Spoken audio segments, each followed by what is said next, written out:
1-800-580-0050. That real difficult process. We're talking about the number 13, actually turning 13. It can be an exciting age for a lot of kids, but it's that first year as a teenager. It's that one step that you're closer to adulthood. And in some faiths, they believe that you become an adult at 13. So at 13, kids can see, PG-13 movies alone. They can get their own social media pages, and that brings upon lots of questions too. Yeah, as exciting as 13 can be, it can also be very confusing and difficult. Joining us now to talk about the trouble with turning 13, we have the founder of the blog Loser Girl, Allie Del Monte, along with adolescent psychiatrist Dr. Jody Gold. Good morning to both of you. Good morning.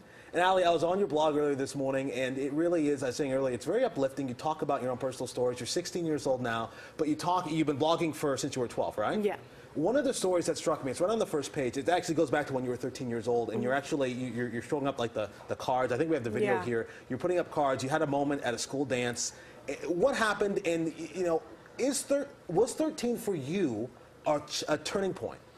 13 was definitely a turning point. At that dance, I was still kind of feeling comfortable with myself, but it started when I became bullied. And so I went to the dance, and people were making fun of me because I was trying to dance with my friends. So I could definitely see a turning point at 13. So before then, you were happy-go-lucky, and then that moment was a turning point? I was definitely a lot more comfortable before I turned 13. So, I mean, before I was in 8th grade, which was like 13, 14, I had a lot more friends, and when I turned 13, it just kind of all went down. It's a difficult time, and we all remember being 13, and we look at it really nostalgically as adults, but for kids who are really going through it and parents who are going through it and the struggle with their kids. Dr. Gold, what do we need to know about this? Their bodies are changing, their minds are changing, their hormones are racing. They get a taste of being independent, but really, they're kids. Oh, yeah, they're definitely... Everyone talks about 13 with nostalgia, but no one wants to go back to being 13. Right. Right? I mean, so yeah, there's academic changes, there's social changes, there's physical changes. You got hormones, you got stress hormones, sex hormones, all the hormones are changing. Why is that the catalyst number, out of curiosity? Because a lot of kids are feeling like 13 is that number, that magic number. I think 13 is really the cusp. They call it the tweens and early teens. It's in between when you're growing, between being a kid and being a grown-up. And it's a time when you're building your own sense of self, but there's a lot of ambivalence. One day you feel great about yourself, the next day you don't. Yeah. And we just heard that story with Allie. So, I mean, does that also bring about experimentation? Is that what we see, Doctor? I mean, do we see, as 13 when a lot of kids begin to experiment with things maybe that they ought not to be? Well, I think at 13, kids begin to have more independence. They need to have measured independence, but they have more independence. Well, I do think the kids start high-risk behavior. As we were talking about, a lot of the sex and drugs comes a little bit later. Some of the high-risk behavior that we see right now is really even on the internet, is sort of that impulsive behavior, the cyberbullying. Yeah, the graphic that we're putting up, by the time they're 17, 20% have already sent a sext, 30% have already received a sext. So you're now 16. You've been blogging for several years. You actually go talking and give speeches at schools. So what is it that we need to learn from you, and what should we teach our viewers and the parents who are watching?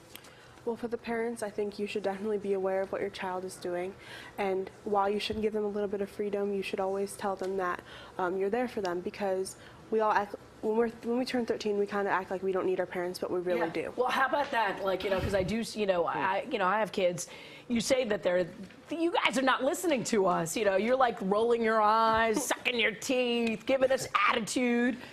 How do I penetrate through that wall, that defense mechanism that you put up as a teenager? I think you really have to sit down and talk to them about it, because while you can yell and scream at them, it's not really going to work. You're just going to get them more worked up. So you sit down, you have a talk with them, and while they might still roll your eyes, it's a better way to get through to them. Okay. We actually have some tips for parents. We have a graphic we're going to put up on the screen here. I want you to weigh in and see if these would have worked for you when you were 13. The first one, set clear rules and boundaries, teach good judgment, teach a set of values. Allie, does that sound like something that actually a 13-year-old is going to embrace?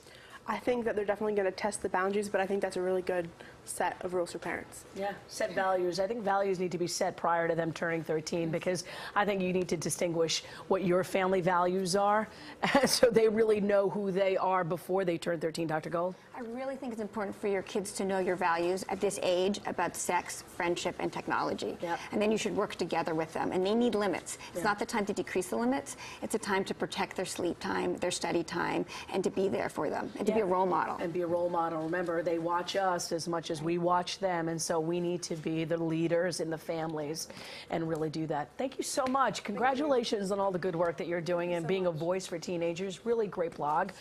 Make sure you go check it out. It's called losergirl.com. Ali Del Monte and psychiatrist Dr. Jody Gold. Great conversation. Time right now is coming up on